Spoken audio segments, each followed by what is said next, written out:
Então, tá aí, eu botei uma tela aí para que vocês possam ver, né, em relação ao assunto de hoje que nós vamos tratar. Vamos orar agradecendo a Deus por esse momento. Justo e eterno Deus, graças te damos, Jesus, pela tua misericórdia. Louvamos o teu nome, Senhor, por estarmos reunidos, né, querendo estudar e aprender mais da tua palavra. Ó Deus amado, eu te peço em nome de Jesus Cristo, que o Senhor, nessa noite, seja glorificado e possamos aprender mais de ti. Nos dá força, graça, para que continuemos aprendendo cada vez mais da tua palavra. Nos tornas hábeis em te adorar e aprender tudo aquilo que o Senhor quer nos ensinar, da qual está positivado nas Escrituras. É isso que nós choramos e te agradecemos em nome de Jesus. Para a glória de Jesus. Amém e amém. Tá certo, meus amados irmãos? Está vindo aí a nossa aula. O que é que tem escrito aí na nossa aula aí, meus amados irmãos? Para que a gente possa dar início. O que é que tem escrito aí que é o caso, né? É a nossa aula, a questão da nossa aula. Lembrando que as aulas anteriores, né, desde 2 aulas anteriores, nós estamos trabalhando a questão da cristologia. O que é cristologia, amados irmãos? Estudo sobre Cristo. Estudo sobre Cristo. Muito bem, irmão Edson. A doutrina de Cristo. Como é que se desenvolve a questão dessa doutrina? Como a pessoa pode compreender que Cristo realmente é Deus? A sua pré-existência e outras coisas que nos mostram que nós adoramos o Cristo ressurreto. A cristologia alta. Por que ela é alta? É no sentido que, com o passar do tempo, a gente vai avançando e vai aprendendo algumas coisas mais profundas, mais profícuas em relação à pessoa de Cristo. E hoje nós vamos ver, na próxima aula a gente vai trabalhar as questões ontológicas de Cristo. Ontologia quer dizer estudo do ser. A gente vai ver algumas coisas e também a questão da trindade. Será que a trindade é algo que inventaram, os apóstolos inventaram, a patrística inventou, ou tem alguma similitude com alguns deuses pagãos, né, anteriores até a própria doutrina dos apóstolos, e essa doutrina da qual está totalmente consubstancializada, né, é uma doutrina que não pode ser quebrada. Mexeu na trindade, mexeu na soteriologia, mexeu na salvação. Então vamos lá. Cristo e seus títulos. Será que Cristo tem algum título, né? Essa ideia de título é algo que a gente vê que se ordena desde o Antigo Testamento. O Antigo Testamento, ele mostra alguns títulos acerca da pessoa de Deus. E Cristo também, quando os apóstolos e o próprio Cristo mostrando algumas coisas, dá a entender essa similitude com Deus e essa simbiose, essa harmonia como uma das pessoas da Trindade. Então, vamos lá. Deixa eu passar aqui o slide. Tá certo? Para que a gente possa... Pronto, olha aí. Deixa eu ver se vai aparecer. Pronto, apareceu agora. O que é que diz aí o título aí, meu irmão Joel? Essa parte azul.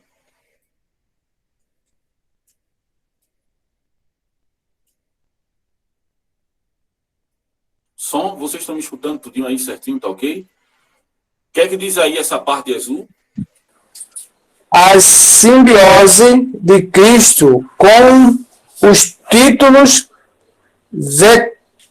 veterotestamentários, né?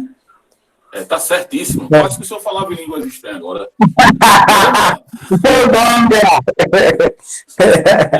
Mas vamos lá. O que é isso? Simbiose quer dizer a questão da similitude, a igualdade. Nós cremos, veja só, nós cremos indubitavelmente que Cristo é igual a Deus, sim ou não? E aí, meu irmão Ronaldo? E a irmã Rosemary aí, que estão online aí?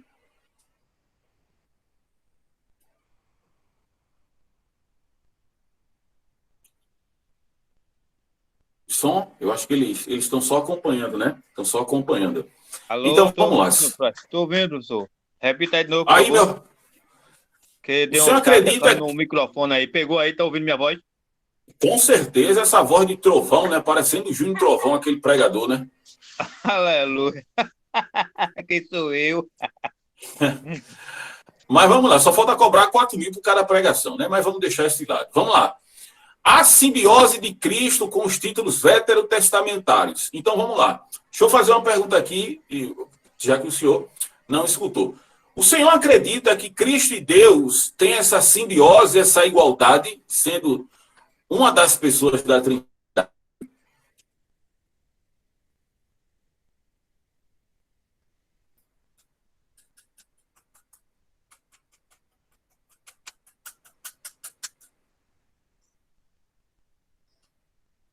Som, ok.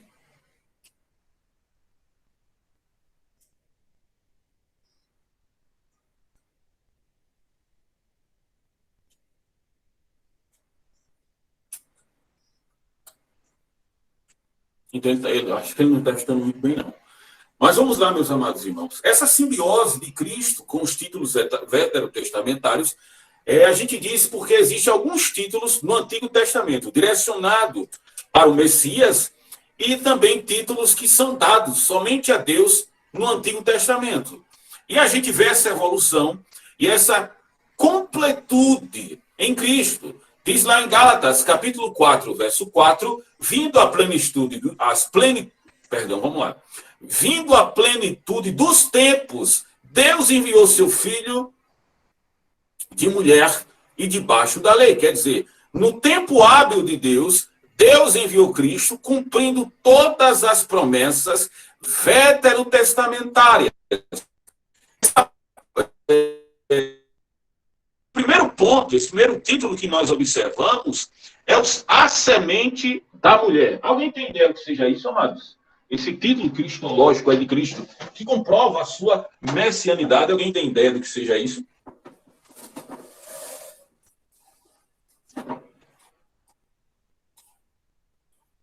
Vocês estão me escutando, amados? Alguém tem ideia do que seja isso? Vocês estão com a Bíblia de vocês aí, amados? Messianidade é ser o Messias, é isso? Messias, que no original quer dizer escolhido. Alguém tem ideia do que seja? A gente colocou 13 pontos, aí tem muito mais títulos acerca da pessoa de Jesus, mas nós vamos abordar esses 13 títulos, né? Se assim, Deus com a sua graça permite hoje. Tem alguns pontos dos quais eu coloquei. O primeiro ponto, qual é? A semente da mulher. A semente da mulher, não é isso? Deixa eu aqui colocar aqui. Vocês estão vendo o meu quadro aí diante da tela de vocês? Estou vendo sim. Sim ou não?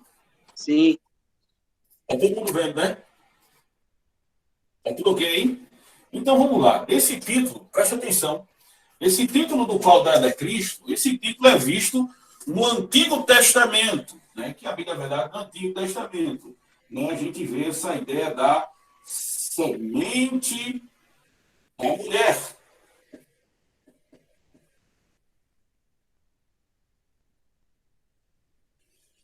A Bíblia nos mostra claramente Deus, com a sua graça, criando todas as coisas. Diz lá, falou e tudo se fez, mandou e logo tudo apareceu.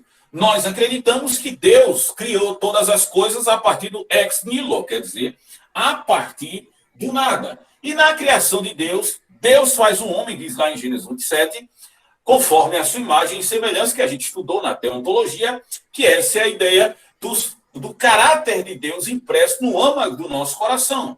E depois de todas as coisas criadas, nós vemos que no Éden existe uma lei. Essa lei, dada por Deus, esse óbice dado por Deus, disse que o homem poderia comer de todas as árvores que existissem no jardim do Éden. Éden, no original, quer dizer prazer. E ele disse, dessa árvore do conhecimento do bem e do mal, não. Isso nós chamamos, quando o homem peca, ele é persuadido por Satanás e também levado pela sua concupiscência da alma, primeiro a mulher, depois o homem. E Deus expulsa Adão e Eva da ambiência prazerosa que era um Éden. O pecado fez com que o homem reconhecesse o seu estado de nudez, e aí nós chamamos de lapso, essa queda. E nessa queda eles são expulsos do jardim do Éden. Hermann Gilken vai dizer uma coisa interessante, embora sendo liberal, né? Tem os pés no liberalismo teológico que não crê na infalibilidade das Escrituras. Ele diz uma coisa interessante. Ele diz que o homem sai do Éden, mas ele não sai sem esperança. Qual é a esperança que o homem tem quando ele sai do Éden? Me digam.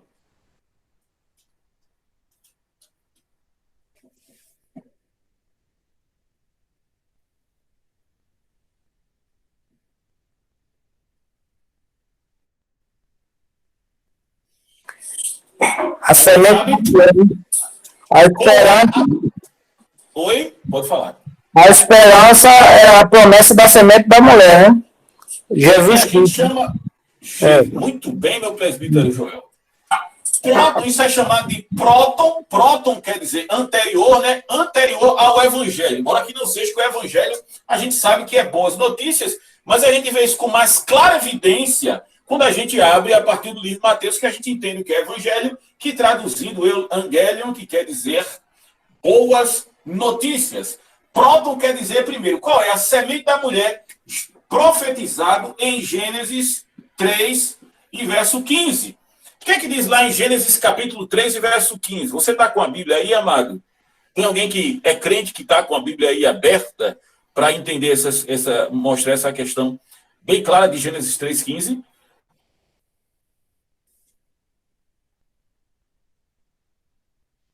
Ele foi pegar a Bíblia ali rapidinho. Tá certo, eu vou esperar. Tá? Diz assim, 3,15. Diga, o que é que diz?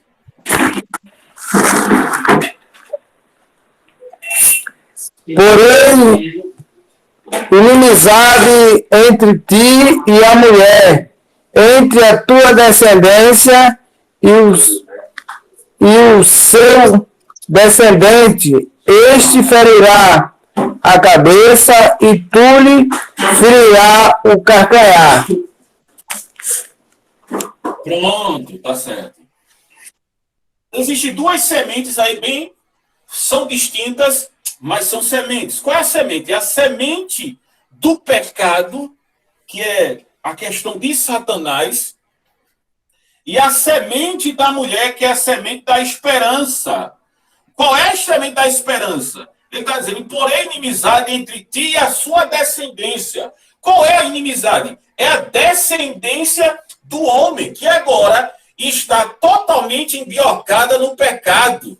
Agora, o homem outrora que adorava a Deus em espírito e em verdade, sem essa questão dessa mácula terrível que mancha a sua alma, que nós chamamos de pecado, pecado original, em uma das traduções, quer dizer errar o alvo. Errar o alvo, uma pessoa que lança uma flecha, e errar o caminho, uma pessoa que se desvia do caminho. E a esperança é o quê? Aquele que vai esmagar a cabeça da serpente da mulher. Quem é esse?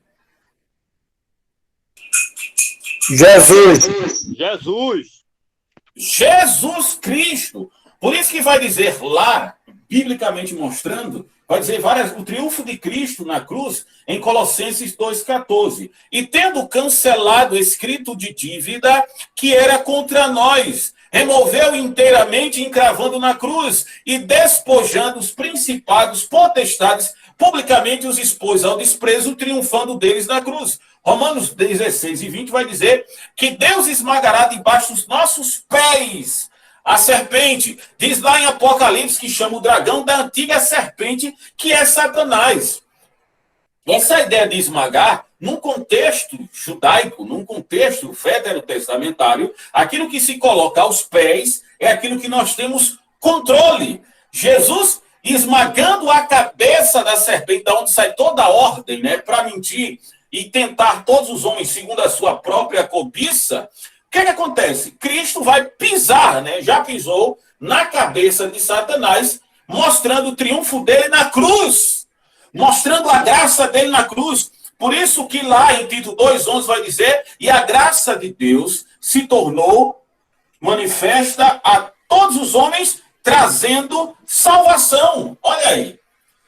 Esse triunfo de Cristo, essa semente da mulher, esse próton-evangelho é a pessoa de Cristo. Isso é um título cristológico que mostra que Cristo está em sintonia, provando que o Senhor Jesus Cristo, ele realmente era o Messias prometido por Deus desde o livro de de Gênesis. Por isso que isso é um dos títulos cristológicos que nós chamamos. Está dando para entender aí, amado? Amém. Amém. Então já passamos aqui no primeiro teste, né? Então vamos lá. Eu estou escutando alguém aí, está tendo retorno, né?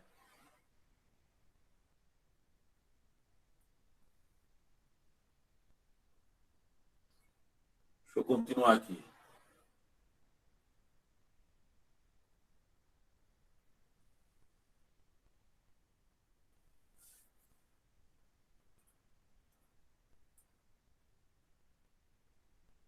Não está aparecendo não, né? Grandão, peraí.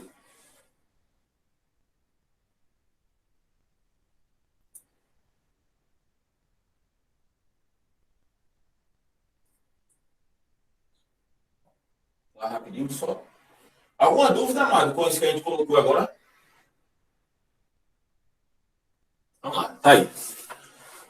Então vamos lá. Mostra. Qual o segundo ponto aí, amados, em relação aí, esses títulos cristológicos que mostram Cristo Jesus como Senhor da nossa vida, comprovando a sua messianidade. Segundo ponto.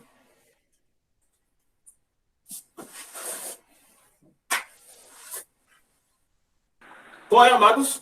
A luz do mundo. A luz do mundo. O que seria a luz do mundo, meu irmão Joel?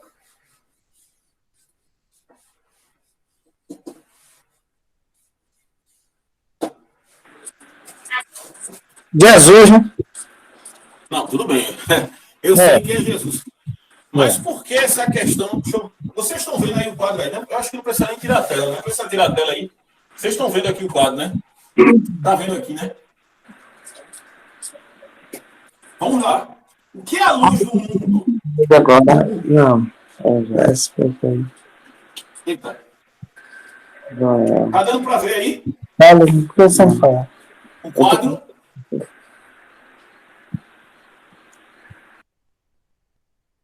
Tá dando para ver o quadro, amados?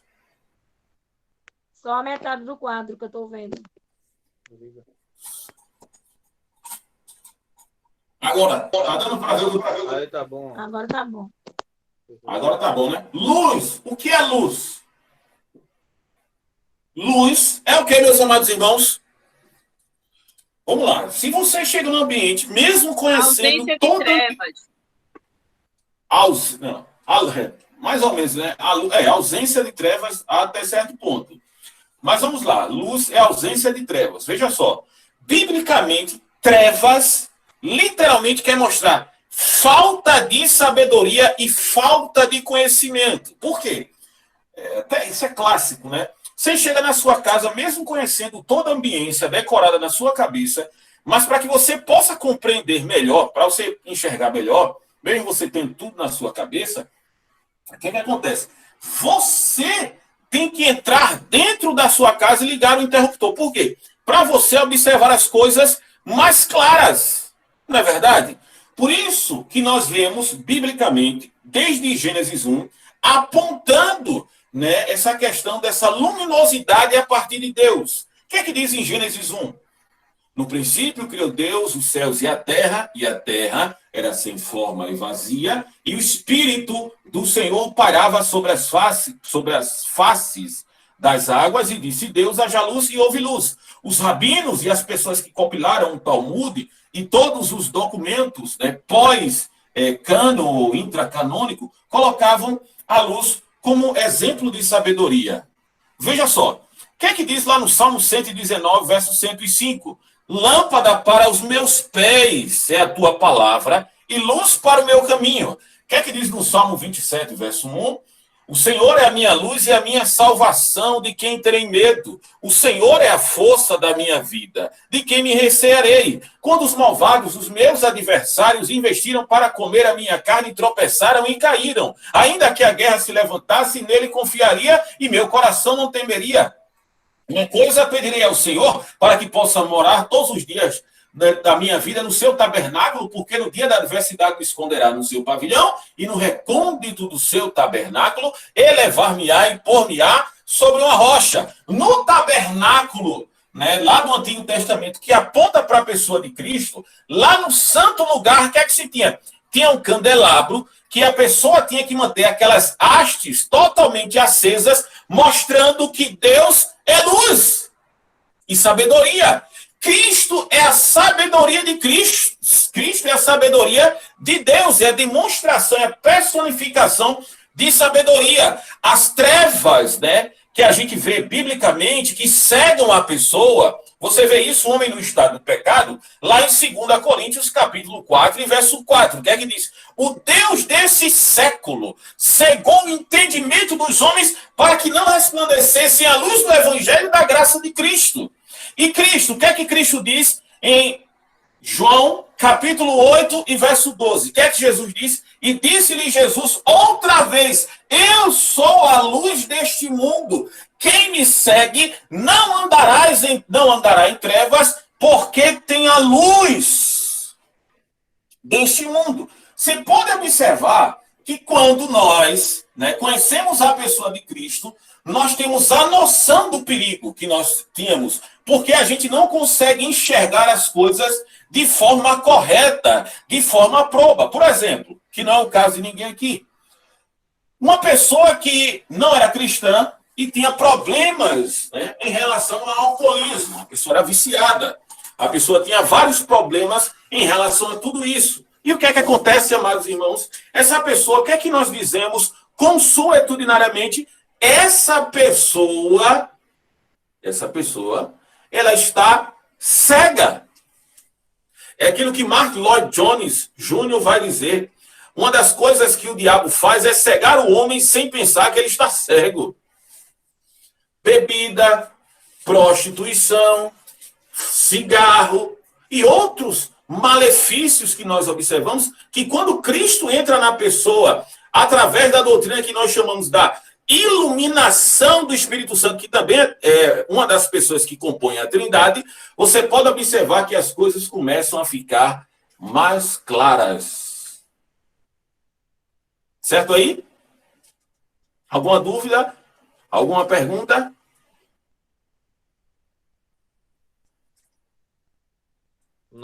Não, professor. Tá entendendo aí, né, meu filho? Tá tudo claro. Graças a Cristo, né? Graças à pessoa de Cristo. Não é verdade? Não, ainda não. Oi? Irmão Zé? Então vamos lá. Terceiro ponto aí, amados, o que é que vemos aí no terceiro ponto?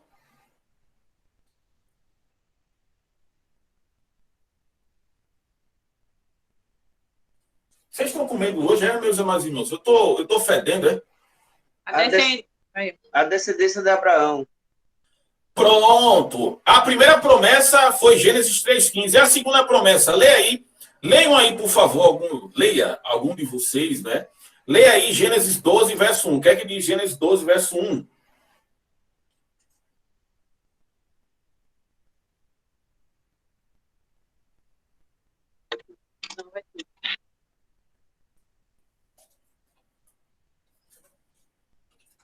Ora, o Senhor disse a Abraão: sai-te da tua terra e da tua parentela e da casa de teu pai, para a terra que eu te mostrarei. Continue. Continue.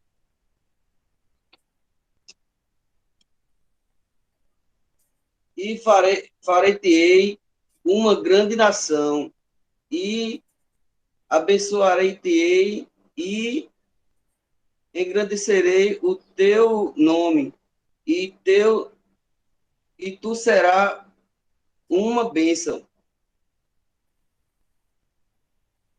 Vamos lá. Esse texto aí mostra claramente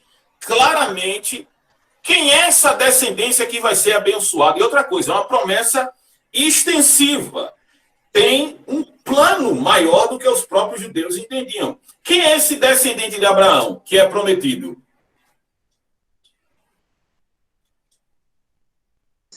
Não entendi a pergunta. Ele está fazendo uma promessa. lerá, né? Sai da tua terra, da tua parentela, para uma terra que eu te mostrarei. Em ti serão benditas todas as famílias da terra. Abençoarei os que te abençoar e amaldiçoarei aqueles que a ti amaldiçoarem. Essa promessa desse filho que Abraão já fazia um grande período, porque a sua esposa era estéril, né? Sara era estéril, mostra claramente quem? Quem é esse descendente? Jesus, professor. Todos aqueles que aceitaram Jesus Cristo como Salvador faz parte da promessa. Deus.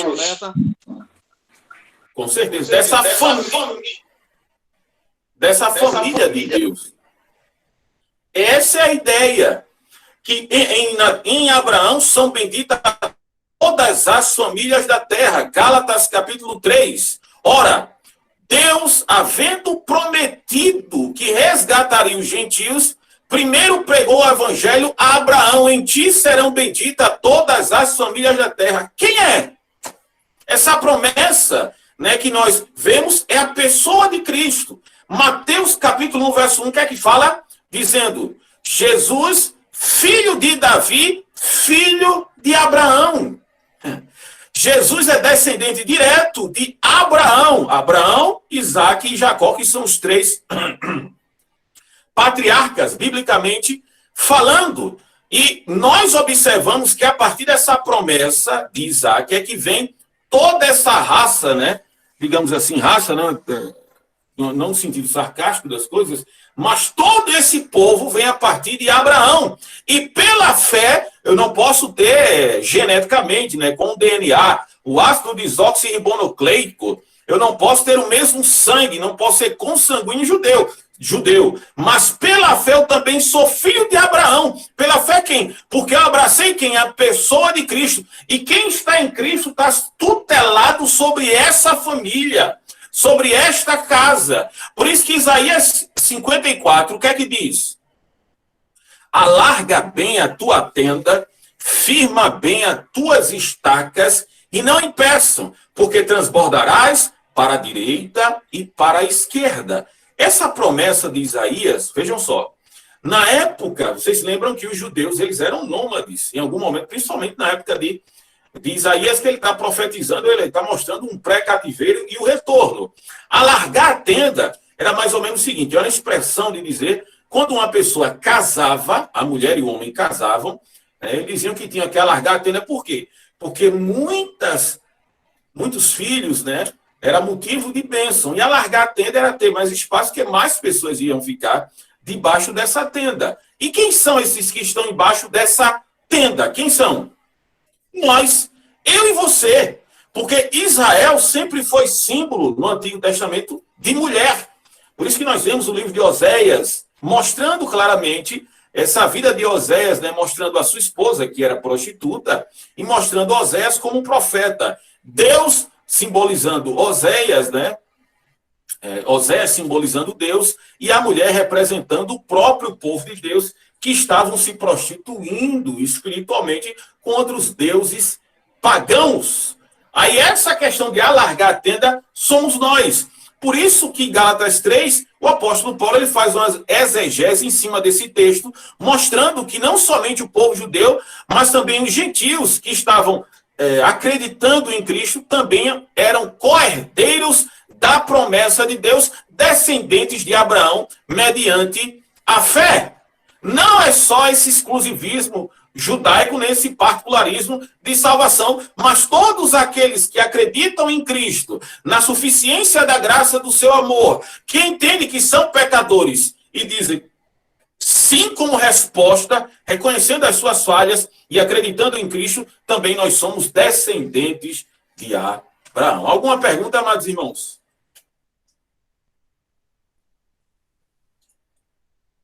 Não. Então vamos lá. Quarto ponto. Qual é o quarto ponto que temos aí, meus amados?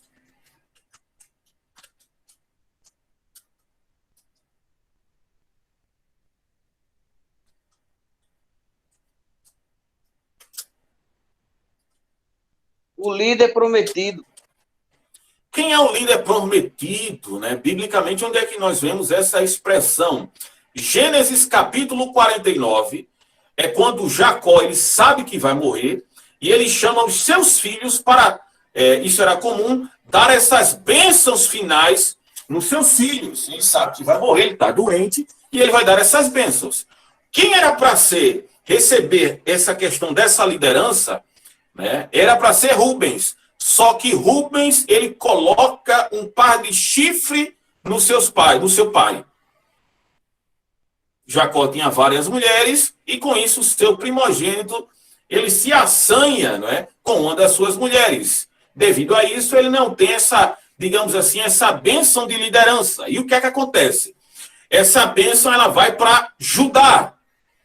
Judá, você vê isso lá em Gênesis capítulo 49, que ele vai dizer o seguinte: o cedro não arredará de Judá, nem o legislador, e o legislador sairá dos seus pés. O que é um cetro, amados irmãos? Me digam aí, por favor.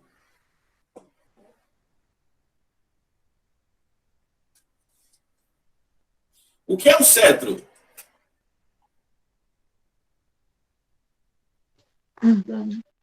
Significa.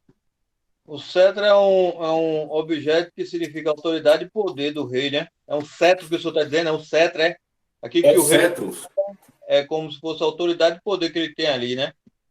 É o cajado do rei. Essa é a ideia que tem. Muito bem colocado. E quando diz isso, diz sobre essa bênção que Abraão, né, propõe, é sobre Judá. Jesus ele é de que tribo, amados irmãos?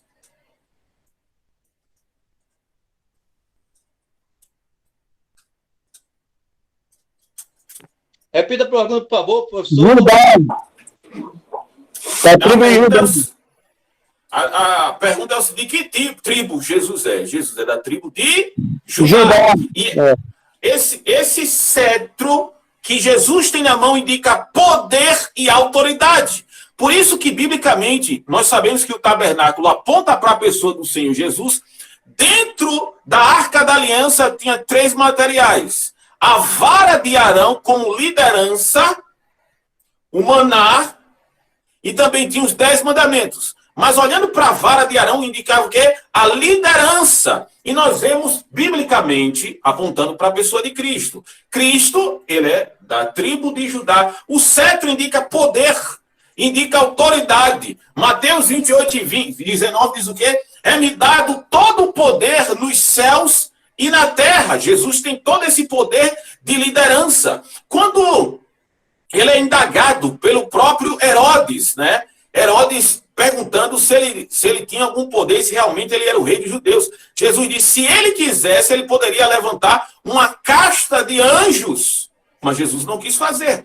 Mostra também dizendo o legislador. O que é o legislador? É aquele que coloca as leis. É aquele que demonstra os princípios. É aquele que mostra a lei de Deus. No caso, Jesus, a prova é disso, veja só. Que Jesus, né, abre aspas, ele é o novo Moisés. Moisés é o grande legislador do Antigo Testamento. Cristo mostra isso, assim como Moisés, né, deu os 10 mandamentos em cima da montanha.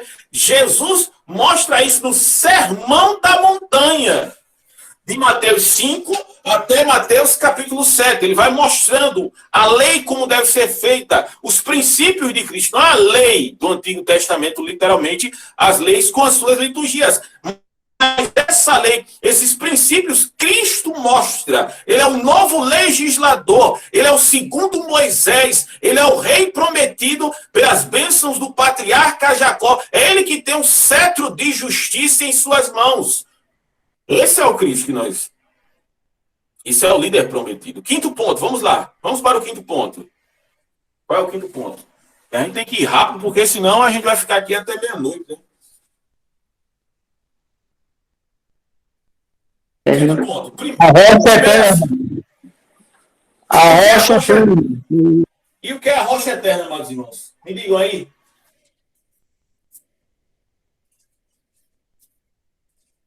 Por que a rocha eterna? A pedra de esquina. Pedra de esquina, muito bem. Mas tem essa pedra de esquina no Antigo Testamento? Por que essa pedra?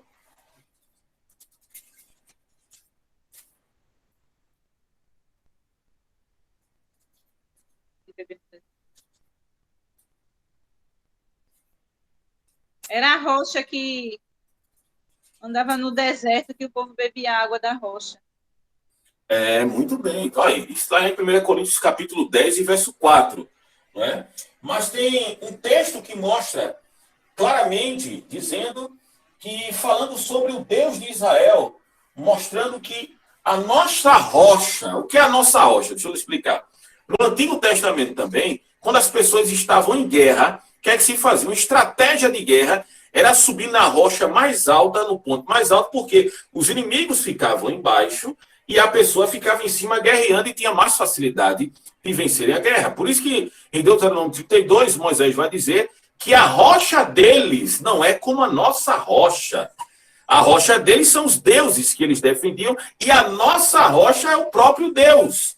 Por isso, e essa ideia que colocou, né, essa pedra que caminhava no deserto juntamente com o povo, é uma analogia que Paulo fala, dizendo que Cristo era a rocha que acompanhava o povo. Nesse sentido, Paulo está dizendo, se vocês não obedecerem a Deus, se vocês forem rebeldes, como as pessoas foram rebeldes quando estavam tramitando o deserto e morreram no deserto, vocês também sofrerão algumas punições, mesmo em Cristo, vocês ainda continuam devem estar com a mesma obediência que o povo teve lá no deserto. E o que é que acontece? Essa rocha de esquina que o irmão Edson colocou é muito interessante, por quê? Vamos lembrar da arquitetura do Antigo Testamento. Como era a arquitetura do Antigo Testamento? Vocês lembram?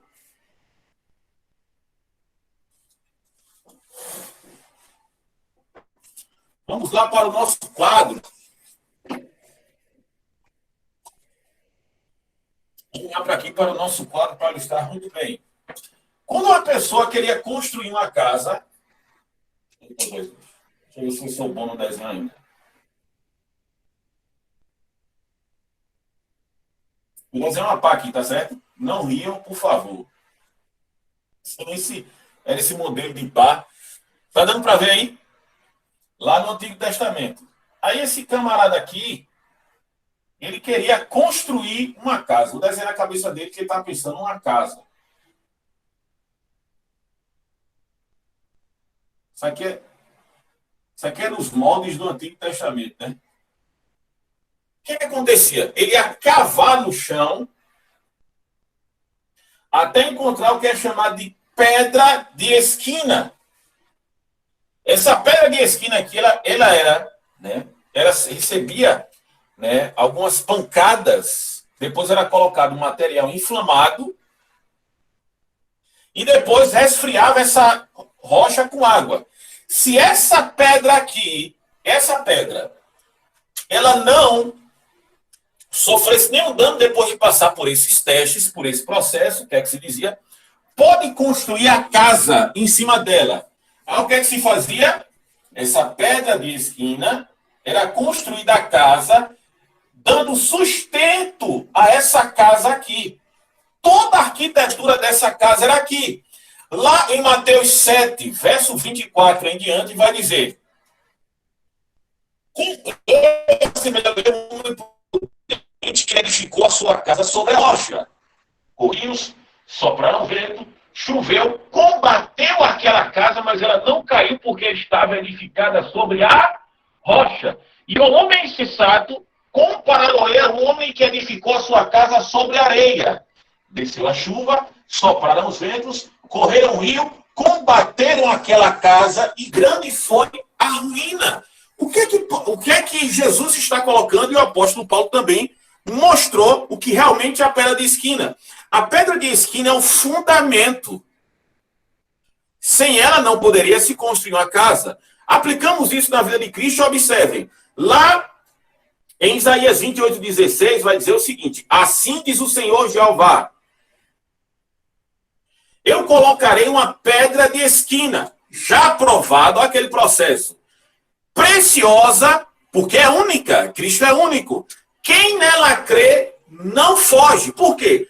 Quando a pessoa via que, observava, né, para o tempo, entendia que poderia vir uma chuva torrencial como essas que nós estamos passando, né, com muita força, se aquela casa fosse edificada na areia, sabe o que ele fazia? Ele corria com medo de sofrer uma catástrofe natural e a sua casa cair em cima dele. Nesse caso aqui, quando está edificado na rocha, pode sofrer qualquer catástrofe natural.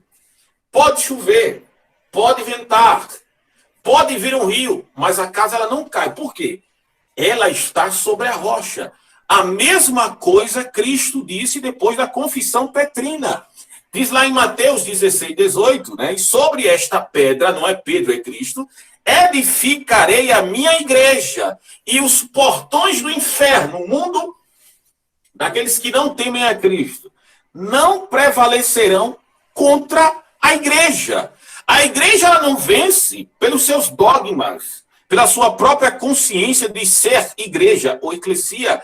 A igreja vence durante esses 2000 anos, tem vencido nesses nessas questões milenares. Por quê? Porque ela está edificada em Cristo. Porque em Cristo nós não tememos nem a morte. Aí Paulo vai mostrar isso, dizendo que Cristo é a rocha eterna, lá em 1 Coríntios 3, verso 11, dizendo, né, que Cristo é o fundamento da igreja. Lá em Efésios 2:20, Cristo é o fundamento da doutrina dos apóstolos. Mostra que Cristo é essa rocha eterna, da qual nós podemos confiar indubitavelmente. Infelizmente, o que acontece no modus operandi da comunidade eclesiais, das comunidades eclesiais e de alguns ditos crentes, é que a fé dele não está em cima da rocha. Ele não está edificado em cima da rocha. Ele está edificado no pastor, no presbítero, no irmão Edson, no irmão Jaderson, no fulano de tal, em A, B, C. O que é que acontece? Com pouco tempo, Satanás abraça ele de novo com mais fúria. Por isso que nós devemos estar edificando a nossa casa. A arquitetura é o discipulado, é a leitura bíblica e outras coisas mais para nos dar sustentado, porque quando vier a chuva, os problemas, quando vier as intempéries da vida, quando vier a tentação de Satanás, quando vir um mundo contra a igreja, eu estou de pé porque eu estou edificado sobre a rocha. A irmã Osimério levantou a mão. Pode falar.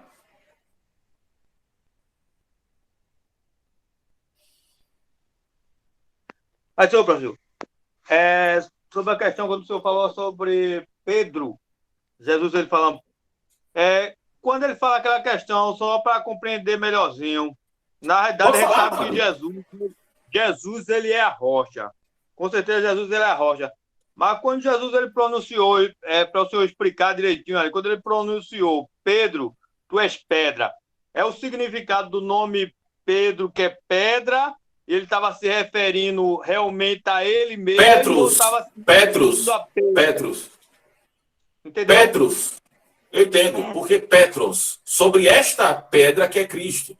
Que eu estou mostrando que no Antigo Testamento não tem como dizer que Pedro é a pedra. A prova é disso, que depois que ele faz essa confissão, ele mesmo manda Cristo se apiedar e não se crucificar, né, tendo pena dele mesmo. E o próprio Cristo diz, para trás de mim, Satanás, porque tu cogita das coisas dos homens e não de Deus.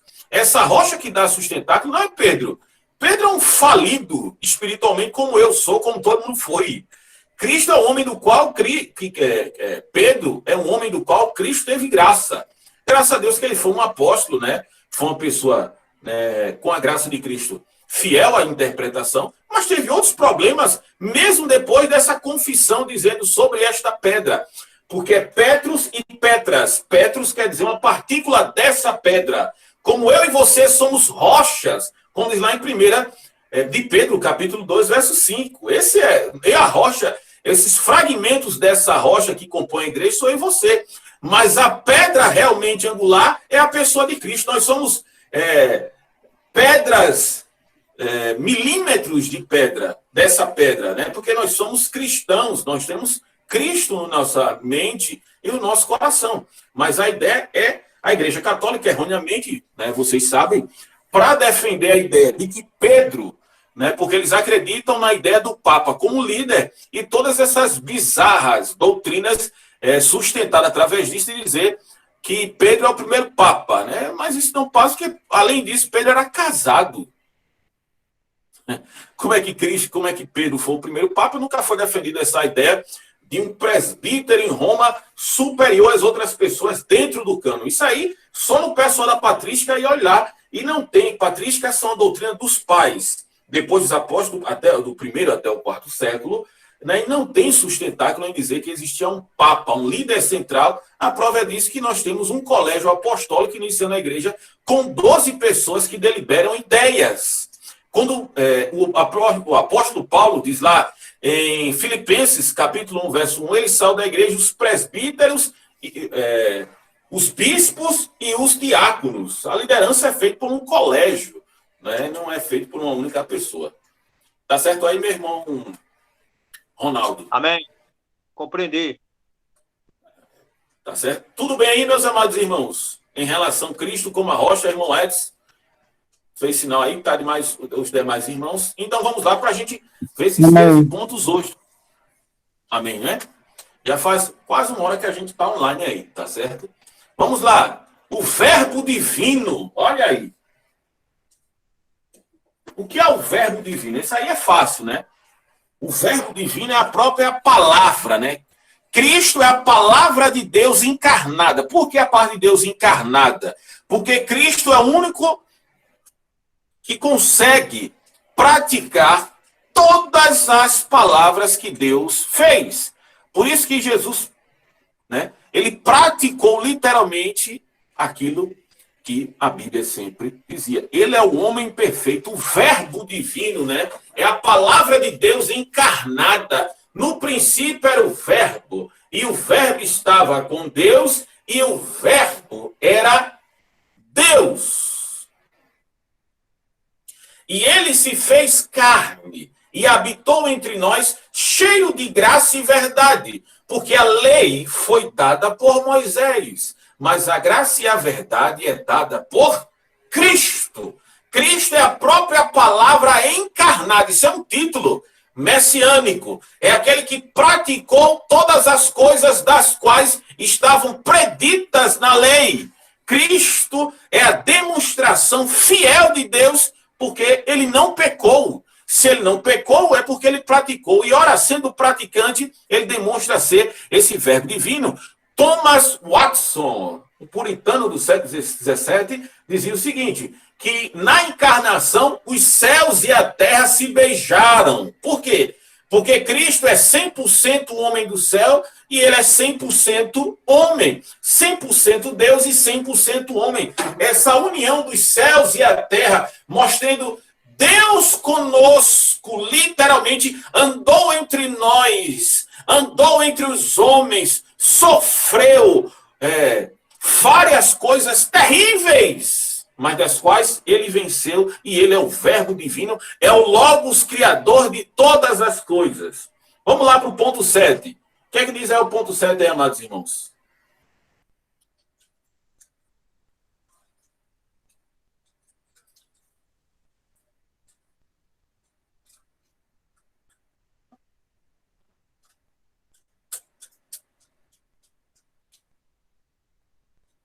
O Soter.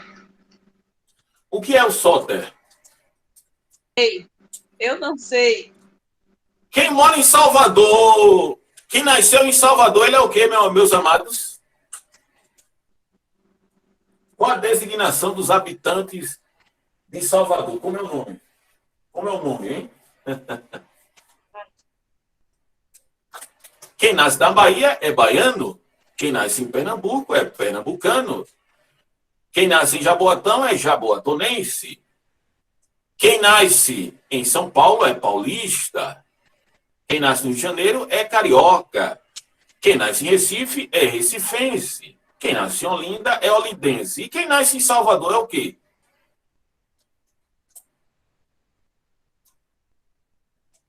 O que é isso? É minuto de silêncio? Vocês estão orando, é?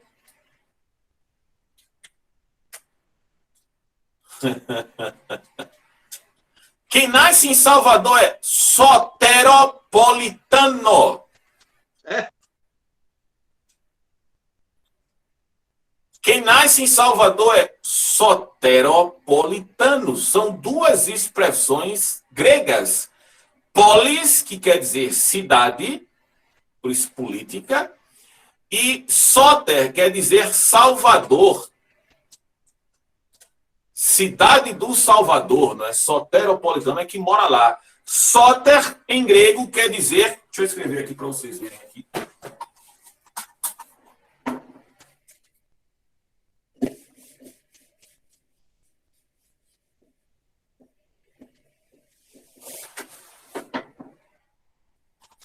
Vamos lá? Soter, né? Em grego é assim, ó.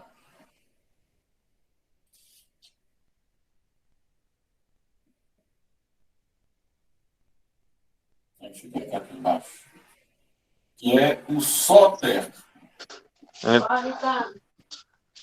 Tinha um nomezinho mais simples, não, professor. Não, mas você, se brincar, vocês vão aprender grego, tem que saber, irmão. Aí vai ter que lutar. Soter. Soter quer dizer Salvador. Deixa eu explicar para vocês numa perspectiva oscar-cumiana, né? Oscar Cume, ele trabalha bem essa ideia no livro Cristologia do Novo Testamento. Vejam só. O que é um salvador? Infelizmente, como hoje, a gente tem até alguns salvadores políticos, né? Uma esperança nessa questão de salvador. O que é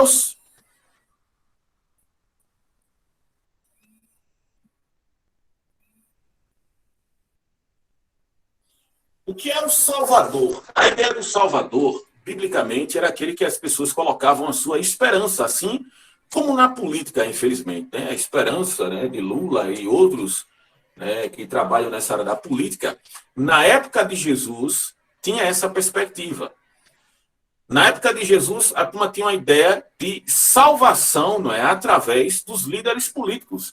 Por isso que o imperador romano, Otávio Augusto, tinha-se uma ideia de que ele era o mediador, né, o salvador dos homens com os deuses pagãos romanos.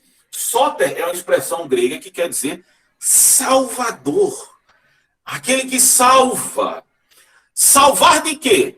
Salvar de quê, meus amados irmãos? Nós somos salvos de quê? Da condenação eterna. Muito cheia, falou de boca cheia, viu, irmão Ronaldo? Da condenação eterna. O que é que diz Efésios 2:1? Nós estávamos mortos nos nossos delitos e pecados. Gálatas 3:13. Deus nos resgatou da maldição da lei, fazendo-se ele próprio maldito em nosso lugar, porquanto está escrito, maldito todo aquele que foi pendurado no madeiro.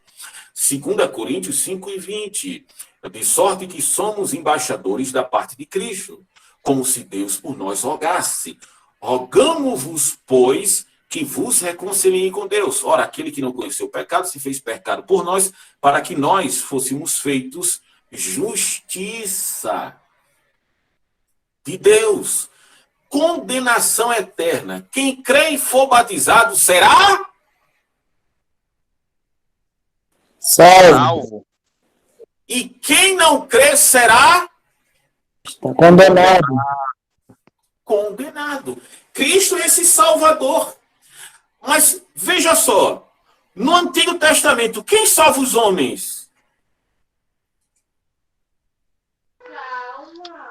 Moisés, falando sobre o antigo Moisés, os que foram levantados, é isso que o senhor está perguntando?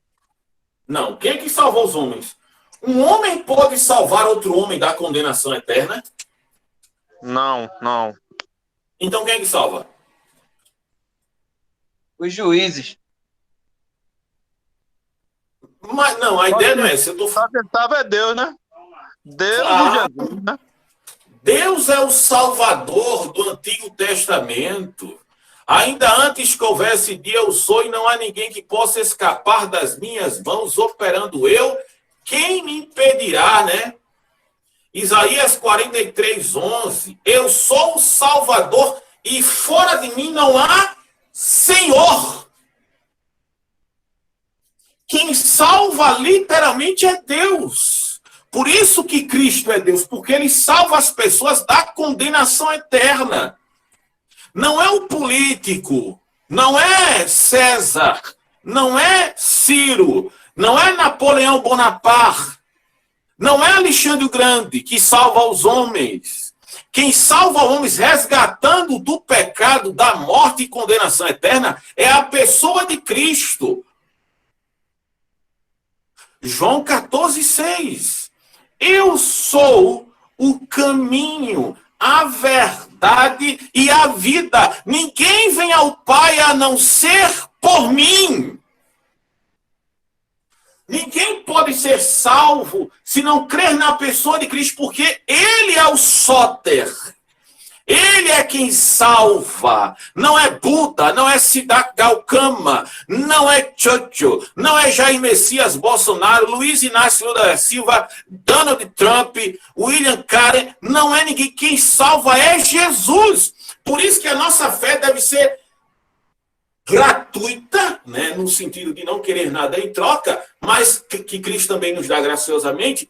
Mas a nossa fé, ela deve acreditar na suficiência de Cristo. Por isso que Maria não salva, Pedro não salva, Papa não salva, pastor não salva. Quem salva da condenação é o nosso Sóter Jesus. Outro ponto. Qual é o oitavo ponto, amados irmãos?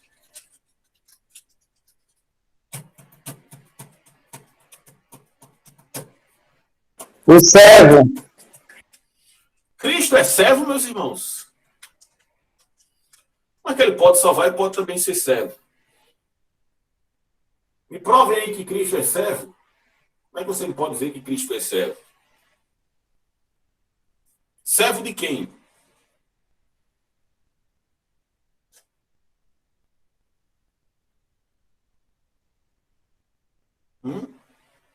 Filipenses 2,5, perdão, Isaías 53.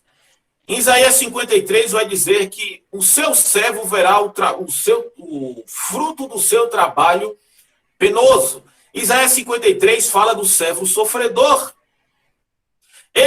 Certamente ele levou sobre si as nossas dores, e o castigo que nos traz a paz estava sobre ele. E pelas suas pisaduras nós fomos sarados. O Isaías 53, que mostra o servo sofredor, onde tem essa amplitude biblicamente, na consubstancialidade dos evangelhos e também na proclamação do Messias, mostra que Cristo era o servo sofredor. Por isso que Marcos mostra Cristo sendo servo de Deus. Essa é a apresentação de Marcos, do livro de Marcos, mostrando ele como servo. Filipenses 2,5, que haja em vós o mesmo sentimento que houve em Cristo Jesus, o nosso Senhor, que sendo Deus não julgou por usurpação ser igual a Deus, antes aniquilou-se a si mesmo, tomando forma de servo. Olha aí. Servo é aquele que serve. Quem não serve, não serve literalmente. Cristo, ele serviu o mundo, mesmo sendo Deus, no ato consumatório da obra de Deus naquela cruz. E algumas pessoas não querem servir na igreja. Se mandar ele trocar o botijão de água, ele tem problemas, processos mentais, neurológicos terríveis, né? Quer me humilhar? Né? Essa é a história, né? Essa é a conversa fiada. Mas Cristo foi servo, meus irmãos. Por isso que Cristo, sendo servo, nós devemos ser semelhantes a Ele. Ele foi obediente. Ele foi servo. Ele, mesmo sendo Deus, fez tudo isso. Outro ponto aí, que é o ponto 9. Vamos andar, que já está dando quase 9 horas. Vamos lá.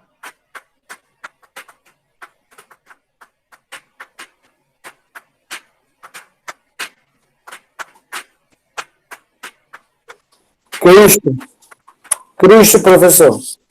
Cristo significa o quê?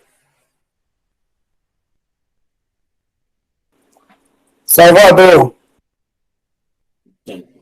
O Salvador, embora que esteja também dentro dessas coisas, mas Cristo quer dizer o quê? Literalmente.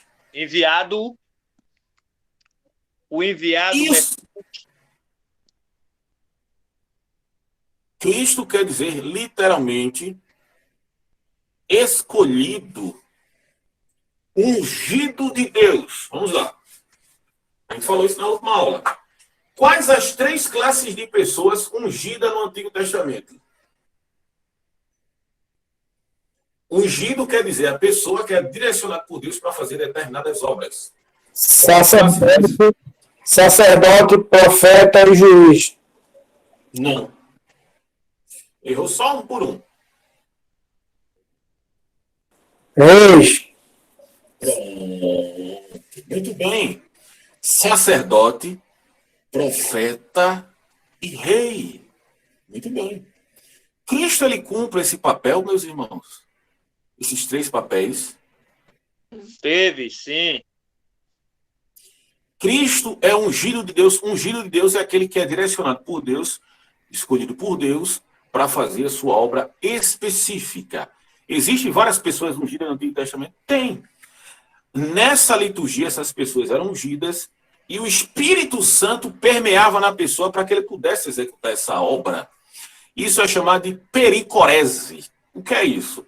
É uma expressão de, digamos assim, que as 3 pessoas da Trindade, no caso de Cristo, ele foi, digamos assim, possuído pelo Espírito Santo. Ora, como é que ele é Deus, né? E ele foi possuído pelo Espírito Santo. Sim, na questão humilhatória, claro que ele foi ungido pelo Espírito Santo, que era uma designação para fazer determinada obra. Quando é que nós vemos isso? Lá em Lucas 4,17, Jesus diz o seguinte, citando Isaías, ele vai para a sinagoga e cita Isaías 61. O Espírito do Senhor Jeová está sobre mim, porque me ungiu para pregar boas novas. Me enviou para libertar o cativo do cativeiro, para dar vista aos cegos e apregoar o ano aceitável do Senhor. Nós vemos isso na questão batismal de Jesus. O Espírito Santo descendo sobre Jesus em formato de pomba para executar a obra de Deus. Por isso que ele é ungido, o Messias. Ele é o Cristo em grego. Ele é o escolhido. E esse título messiânico, né, era dado a algumas pessoas também na época de Jesus. Mas nenhum cumpriu o papel, nenhum venceu a morte. Quem venceu a morte? Jesus. Ele é o escolhido de Deus. Ele é o prometido, ele é o desejado das nações. Ele é aquele que disse que é o esmagador da serpente, da cabeça da serpente, o nosso Salvador, o nosso Sota, o verbo de vida, a rocha eterna, o líquido prometido, a descendência de Abraão, a luz do mundo, o pão vivo que desceu do céu, a água que brota da rocha, que tudo mostrou que esse era realmente o escolhido de Deus com a sua própria essência. Continuem. Próximo título.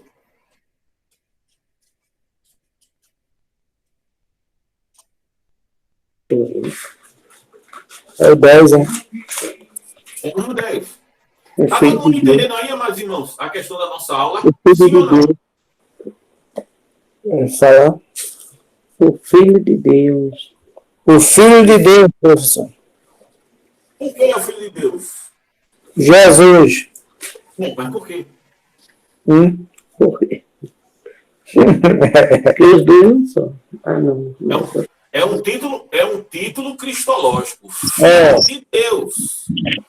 Geralmente, escute bem, geralmente, algumas expressões veterotestamentárias, por exemplo, filho dos homens, não aparece isso, ou filhos de Adão. Por quê? Porque são descendentes diretos do pecado de Adão, de pessoas praticantes do mal, como eu e você, infelizmente. Mas o Filho de Deus, por que o Filho? Você pode observar, se você que são pais, não totalmente, mas os filhos de Deus, o filho, quer dizer, os nossos filhos, os nossos descendentes, ele tem uma determinada essência nossa. Não é isso? Por isso que, biblicamente, nós somos criaturas de Deus. Nós somos filhos de Deus por adoção. Filho adotivo tem a mesma essência do pai adotivo, irmãos?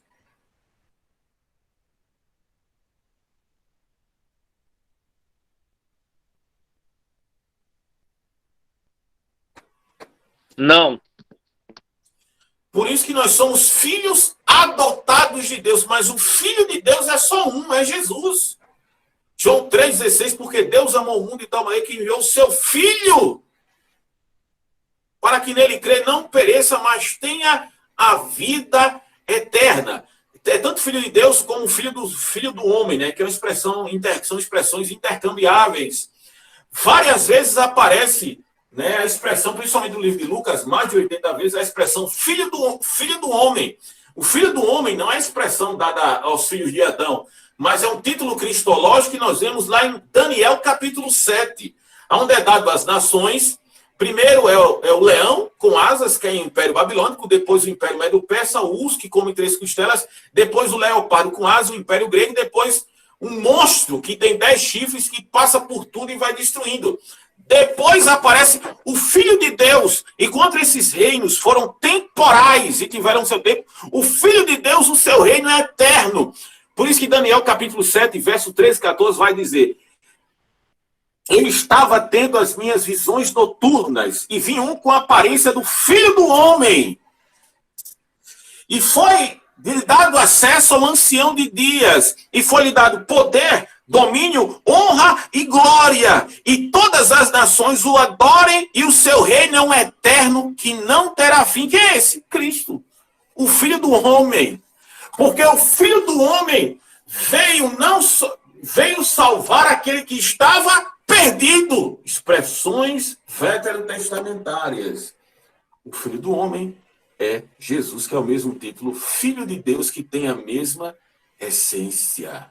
Alguma pergunta, amados? Não. Agora tá tudo certo. Perguntar sobre essa pergunta, já respondeu já. Vocês estão entendendo aí, meus irmãos? Esses títulos, eles apontam para a pessoa de Cristo no Antigo Testamento, mostrando o Novo Testamento. É porque muitas vezes a gente encontra alguns imbecis, desculpe o teu da palavra, tá certo, meus irmãos? Não fiquem tristes que eu vou dizer. Alguns imbecis, como dentro do islamismo, Jesus nunca falou que era Deus.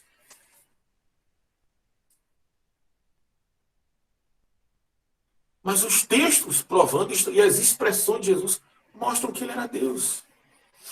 Está lembrado daquele homem coxo, que quando ele está pregando lá em Marcos, descem ele pelo telhado, porque a multidão não dava espaço mais para ninguém.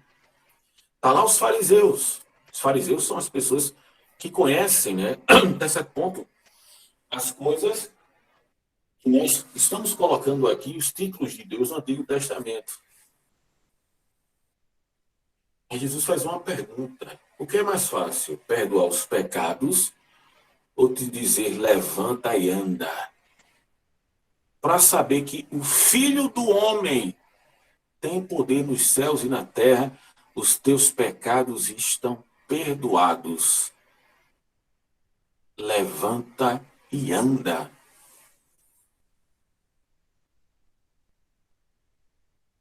Está vendo você?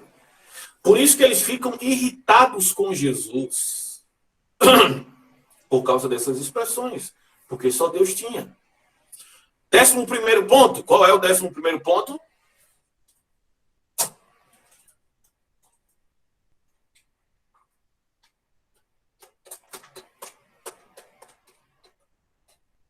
O Senhor.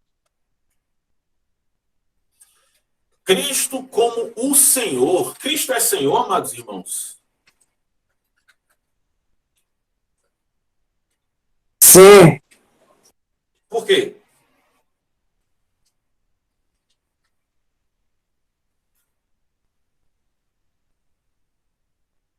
Ele é soberano.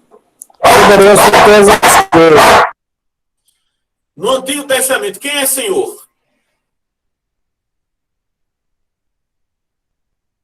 Quem é o Senhor? O próprio Deus que é soberano. Deus. Não é?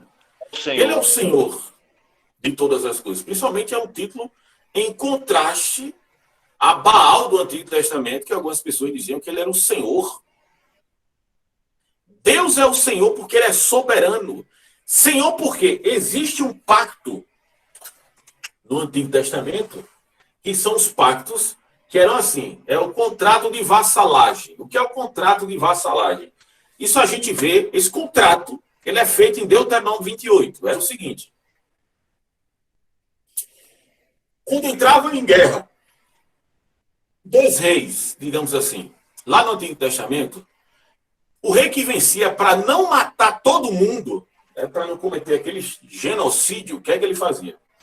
Ele levava o povo do qual ele venceu, o rei, e levava para a sua nação. E fazia um contrato de vassalagem. Ele era o senhor e o povo deveria estar sobre esse pacto. E o que é que acontece? Se houvesse essa quebra desse pacto, que eram algumas leis que eram dadas, sabe o que acontecia? As pessoas morriam e a quebra desse contrato, geralmente, eles eram feitos, se existisse uma quebra, existia uma maldição da divindade, aquele senhor que venceu a guerra, servia. Onde é que nós vemos isso, professor? Deuteronômio 28. Bênçãos e maldição e maldições. Lembram desse texto? Se atentamente ouvides a voz do Senhor teu Deus, tendo cuidado de guardar todos os mandamentos que te ordeno hoje, o Senhor teu Deus te exaltará sobre todas as nações da terra, e todas essas bênçãos virão sobre ti e te alcançarão. Bendito ao entrar, bendito ao sair, bendito a tua macieira, bendito o fruto do teu ventre, bendito o teu gado, o fruto do teu gado. O Senhor teu Deus abrirá o seu bom tesouro no céu para dar chuva ao seu tempo e abençoar todas as obras das tuas mãos, e emprestarás e não tomas emprestado, Senhor teu Deus, por a cabeça e não por cauda, só estarás por cima, não por baixo, se atentamente ouvides a voz do Senhor teu Deus, para guardar e para cumprir. Quebrou essa obediência. O que é que acontecia, amados? Se não obedecesse, o que é que acontecia? Maldição, obediente.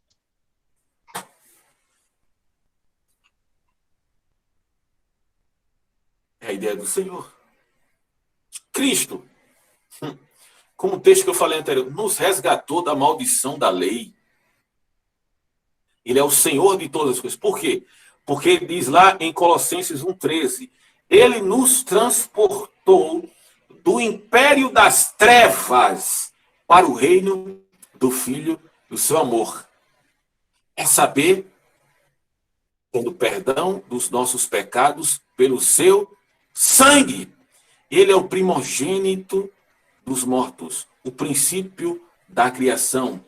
Por ele foram criadas todas as coisas visíveis e invisíveis, nos céus, na terra, quer seja domínio, quer sejam principados, todas as coisas foram feitas por ele, e sem ele nada do que foi feito se fez.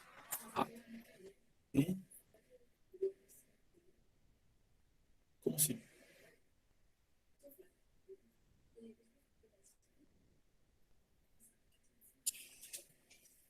Então vamos lá. Minha esposa falou comigo aqui de uma brincadeira. Então vamos lá. Pergunta do sim ou do não.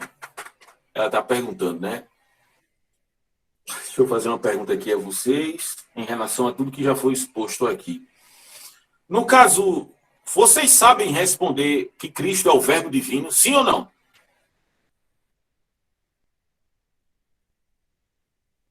Sim. A gente vê todas essas referências. O que vai acontecer? Na próxima aula a gente vai ter uma prova. Já fiquem logo cientes disso. Uma avaliação valendo nota. Quem faltar é 0 direto. Não tem bronca. Mesmo no hospital, você vai estar lá com o seu celular, tá certo? No hospital e participando da aula, viu? A não ser que a gente seja arrebatado na próxima aula. Mas fora isso, viu, irmão Edson? Vão estudando aí, que vai ser só pergunta, cada uma pior que você pode imaginar. Eu irei torturar vocês, né? Vou descontar todo esse tempo que a gente estava aí na aula com vocês, tá certo? O que é que vai acontecer? Na próxima aula eu vou dizer o que vocês têm que fazer, tá certo? Vou dizer aqui, para que na próxima aula vocês estejam, a gente vai fazer perguntas e respostas ao vivo. É para aí. Prova oral.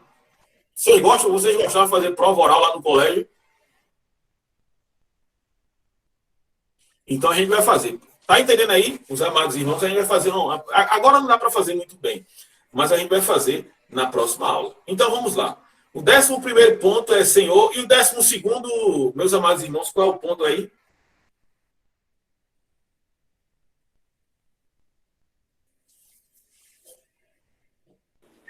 Pão da vida.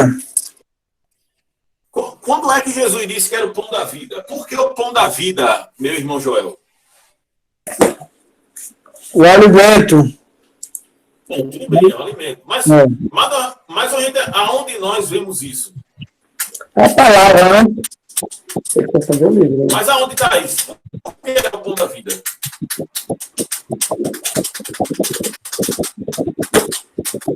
Lá em Mateus capítulo 3, ele fala também, né? Não, eu sei. Eu quero saber lá no. A gente está fazendo aula lá do Antigo Testamento. Edson Tali levantou a mão. Diga aí, meu irmão Edson Tali. A gente está olhando aqui, fica lá em João 13. Também. Também, Mas é no Antigo Testamento. Eu quero saber lá atrás. O maná que desceu do céu, disse também, ele disse que eu sou o maná que desceu do céu depois que atravessou o mar revolto, que foram atrás dele. Aí Jesus citou o maná que desceu do céu. Ele disse que era o pão da vida que desceu do céu. Que coisa maravilhosa. Gostei, mas todo mundo acertou. Mas vamos lá. É porque eu queria mais do Antigo Testamento. Muito bem essa tipologia que Jesus utiliza muito. O que é que ele diz? Vossos pais comeram maná no deserto e morreram.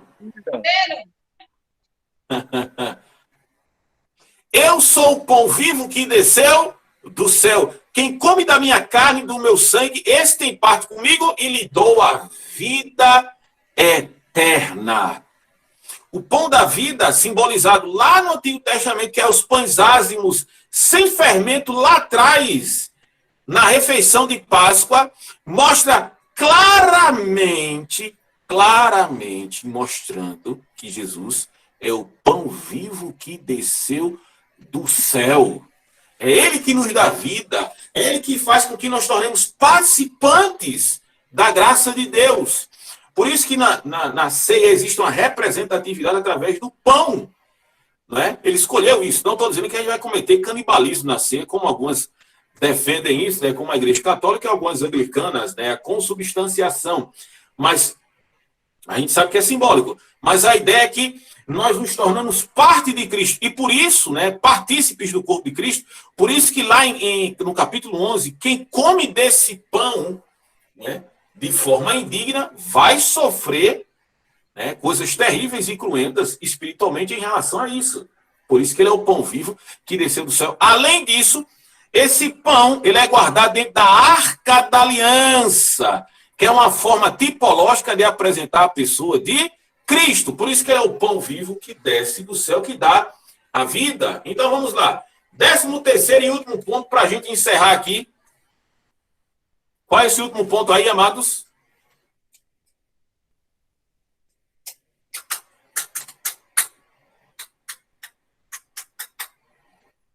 O Cordeiro. Cordeiro de Deus. O Cordeiro de Deus, né? E o que é o Cordeiro de Deus, irmãos e irmãs? Já que a senhora falou aí. Lembra alguma coisa?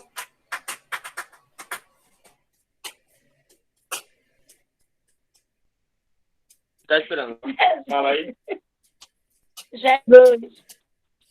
Jesus. Mas no Antigo Testamento, a gente vê o Cordeiro em várias formas. Primeiro, o Cordeiro na época da Páscoa, que era sacrificado, que foi sacrificado, e que foi colocado o sangue na porta das pessoas para que o anjo da morte passasse e não entrasse. A mesma coisa Cristo fez conosco. Nos deu posse eterna, não deu, né? Nós pertencemos a Ele através do sangue do Cordeiro que traz perdão. Por isso que nenhuma condenação há para os que estão em Cristo Jesus, Romanos 8:1. Nenhuma condenação estão aqueles que estão em Cristo Jesus, que não vivem segundo a lei do pecado, mas a lei do Espírito e vida. Todos aqueles que são guiados pelo Espírito serão chamados filhos de Deus, Romanos 8:13. O sangue de Jesus diz lá em 1 de João, capítulo 1, verso 9. Se confessarmos os nossos pecados, ele é justo e fiel para nos purificar de toda a nossa injustiça. Lá em 1 Pedro 1:18, vai dizer o seguinte: né? E ele nos comprou, né? Ele nos comprou da herdade dos nossos pais, com seu sangue, como de um cordeiro imaculado. O sangue de Jesus, né, nos dá essa proteção contra os poderes das trevas. Esse sangue nos protege desse anjo da morte. Aquilo que Steven Lasson vai dizer, que quem está em Cristo, ele só vai morrer uma vez. Mas quem não está em Cristo, ele vai morrer 2 vezes, fisicamente no inferno, que é a morte eterna, a separação do homem e Deus. E o sangue de Jesus nos protege da morte. Por isso que quando Paulo vai falar acerca do triunfo sobre a morte, ele vai dizer o seguinte, lá em 1 Coríntios 15, 51, na verdade, fugir um mistério. Nem todos dormiremos, mas no momento no abrir e fechar de olhos, ante a última trombeta soar, os mortos ressuscitarão incorruptíveis e nós seremos transformados juntamente com ele. Porque convém que aquilo que é corruptível se revista da incorruptibilidade. E isso que é mortal se revista de toda imortalidade. Mas quando isto que é corruptível se revestir de toda incorruptibilidade, e isto que é mortal se vestir de toda imortalidade, cumpre-se a palavra que está escrita: tragada foi a morte na vitória. Onde está a morte é a tua vitória? Onde está o inferno, o teu aguilhão? O aguilhão da força é o pecado, e a força do pecado é a lei. Mas graças a Deus que nos dá a vitória por Jesus Cristo, o nosso Senhor. É o Cordeiro de Deus, por isso que João Batista olhou para Jesus, João 1, 29, eis o Cordeiro de Deus que tira o pecado do mundo. Porque uma vez por ano, o sumo sacerdote, na festa de Yom Kippur, dia do perdão, depois de um jejum de 25 horas, entrava no Santo dos Santos e aspergia o sangue do cordeiro na tampa da propiciação. Se ele tivesse em pecado, ele era fumaçado na hora.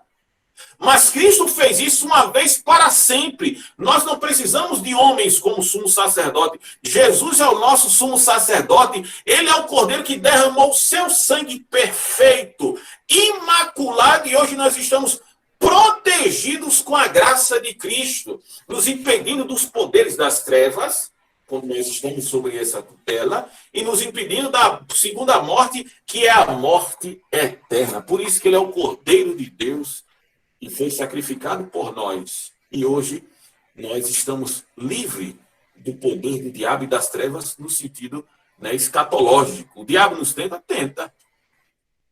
Mas um crente fiel, ele jamais terá uma possessão demoníaca. Um crente em Cristo, ele não tem possessão demoníaca. Porque o sangue de Jesus Cristo o protege de todo e qualquer pecado. E principalmente dos poderes das trevas. Meus amados irmãos, alguma dúvida? Peraí que eu vou pegar um negócio aqui para vocês, para mostrar aqui como é que vai ser a nossa prova, viu? Vai ser uma prova muito difícil. Talvez a prova mais difícil que eu já apliquei até hoje. Tá certo?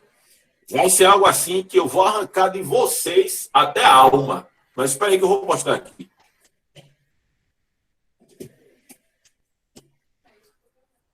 Vou mandar eles fazerem carne, não? Sim, não, né? Não, mas aqui... Isso aí, não quer fazer isso, mas é a questão, né? Quem podia fazer carne?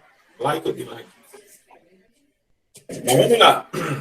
Voltando aqui, eu vou encerrar aqui. Peraí.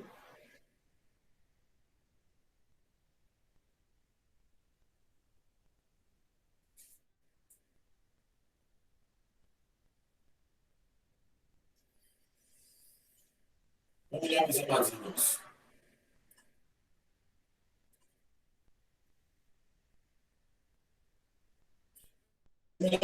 Vocês estão vendo isso aqui?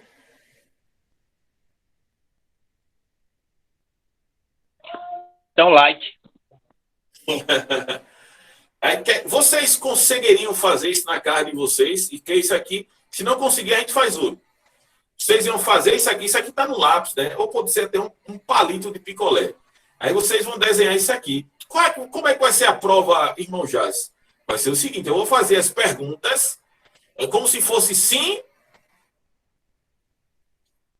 ou não. Aí eu vou fazer uma pergunta. Aí eu vou perguntar, like é sim ou dislike? Que é não. Aí vocês vão responder daí para que a gente possa fazer a nossa prova. Mas se disser que sim, é você like. Se disser não, dislike. Eu vou fazer uma pergunta, vamos fazer um teste aqui, né, para que a gente possa esperar até no dia. Se não der para fazer, a gente vai fazer sim ou não, tá certo? Você pega um papel e a gente vai fazer sim ou não. Vamos lá. Fazer uma pergunta. Jesus Cristo, ele pecou like ou dislike? Repita, por favor, como é que eu tô... Dislike. Fazer uma pergunta aqui. Jesus Cristo, ele pecou like ou dislike? Dislike. Dislike. Pronto. Aí eu vou perguntar. Jesus Cristo, ele cumpriu os 3 ofícios como sumo sacerdote, profeta e juiz. Dislike ou like? Like. Like. Pronto. Vai ser assim a perguntinha da gente, tá certo? Aí vocês vão se preparando aí. Vou fazer uma bateria de 150 perguntas, tá certo? Aí você vai respondendo like ou dislike. Brincadeira, não é 150 não, é 170, tá certo? Like ou dislike? Like ou dislike? Para quê? Aí vai ser a prova, a primeira prova que a gente vai fazer. A gente vai tratar todos os assuntos que a gente viu até hoje. Tá certo? Dúvidas? Tem como fazer isso aqui? Se não tiver, a gente faz sim ou não, tá certo?